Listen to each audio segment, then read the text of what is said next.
L'approche par compétences, une démarche pédagogique en faveur de l'insertion professionnelle. Quand sont apparues les premières formations par compétences? À la fin du XXe siècle, le développement et la reconnaissance des savoirs, aptitudes et compétences des citoyens européens sont considérés comme essentiels.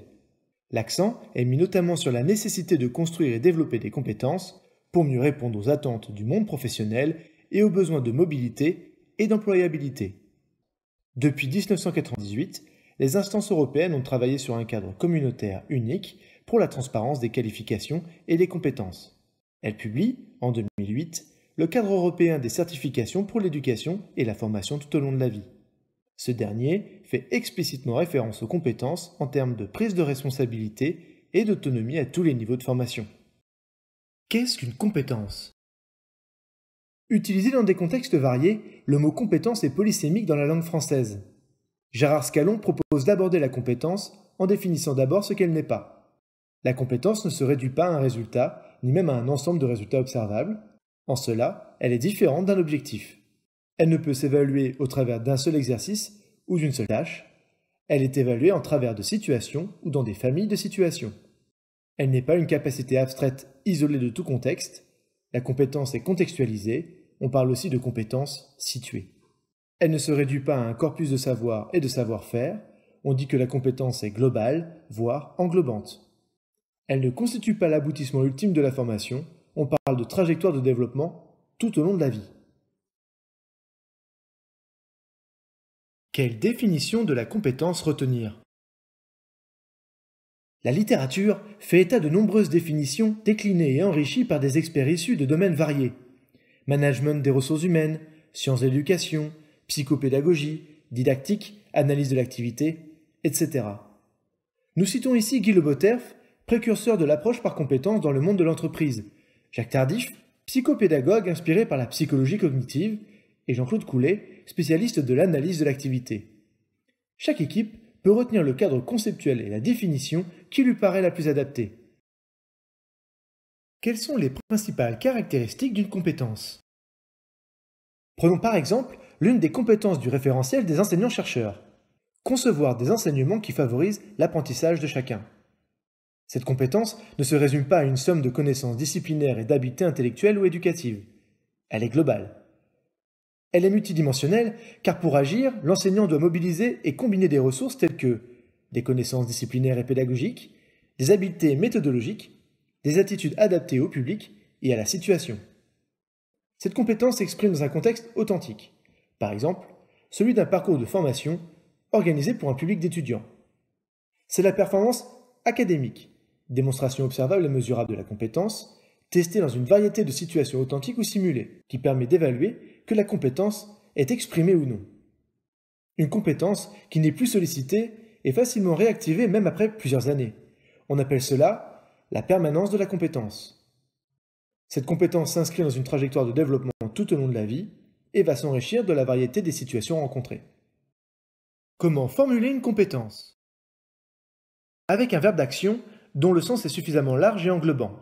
Aussi, il est recommandé d'éviter les verbes maîtriser et comprendre qui ont des niveaux de perception très variables, ainsi que le verbe connaître qui fait exclusivement référence au domaine du savoir. Enfin, il n'est pas utile d'associer le verbe savoir lorsqu'on formule une compétence. Cela peut avoir pour effet de centrer l'évaluation sur les connaissances déclaratives de l'étudiant plutôt que sur ses compétences. Comment différencier compétences et objectifs? L'un et l'autre commencent par un verbe d'action, ce qui crée la confusion. Évaluer l'étudiant est une compétence. Utiliser une grille d'observation est un objectif qui renvoie à une tâche observable et mesurable. La compétence est centrée sur l'individu, ici l'enseignant, et sa capacité à répondre à une situation.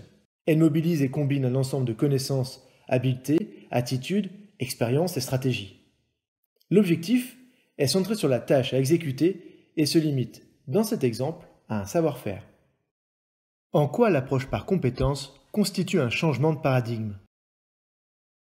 L'approche par compétences propose un cadre pédagogique différent, centré sur l'étudiant. Le changement de paradigme se situe dans le passage d'une approche traditionnelle, fractionnée par contenu disciplinaire ou par objectif, à une approche intégrée, privilégiant la contextualisation en faveur d'une progression continue des apprentissages. Il s'agit d'opérer une transformation profonde de nos pratiques, en privilégiant la pertinence des activités pédagogiques proposées plutôt que l'exhaustivité des savoirs enseignés, en repensant les modalités d'évaluation de manière à valider l'expression des compétences plutôt que de contrôler des connaissances, en gardant à l'esprit que la compétence ne peut se construire sans connaissance. Quel chemin emprunter pour développer une approche par compétence? L'approche par compétence ne peut se concevoir qu'en développant une conception commune et partagée du parcours de formation, appelée approche programme ou approche curriculaire. Cette dernière réunit une équipe pédagogique dans la construction et la mise en œuvre d'un projet commun qui facilite le développement de compétences. L'approche par compétence, pluridisciplinaire, intégratrice et contextualisée, ne peut se concevoir dans notre démarche que celle d'une approche programme. Comment construire un parcours de formation par compétences? Notre démarche s'appuie sur 4 référentiels et se déroule selon un processus visant à assurer la cohérence du parcours de formation. Le ou les référentiels métiers disponibles nécessitent un travail de transposition didactique pour définir un référentiel des compétences visées à l'issue de la formation. De ce référentiel de compétences découle le référentiel d'évaluation qui définit les modalités de validation de l'expression des compétences et va guider la construction du curriculum, le référentiel de formation qui décrit l'ensemble des enseignements, activités, techniques et situations pédagogiques du curriculum. Comment se traduit cette transformation sur le parcours de formation? A minima, des compétences sont formulées et un tableau croisé permet d'interroger la contribution des unités d'enseignement dans la construction de chacune des compétences. Denis Berthiaume présente cet exercice comme audit de la formation. Cet audit révèle la pertinence des unités d'enseignement, mais n'opère aucune transformation et ne garantit pas l'interdisciplinarité.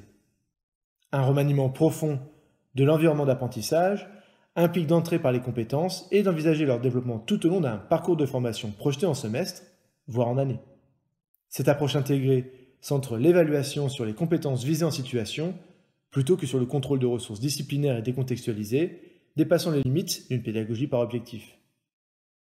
Elle donne plus de sens aux apprentissages, plus de cohérence dans les dispositifs de formation et d'accompagnement, réduit l'écart entre les compétences visées et l'expression de celles développées par l'étudiant, voire le groupe d'étudiants. 3 messages clés à retenir. L'approche par compétences s'appuie notamment sur des référentiels. La démarche coordonnée est pluridisciplinaire, voire interdisciplinaire, dans une conception commune et partagée. L'évaluation des compétences visées ne peut s'envisager qu'en situation.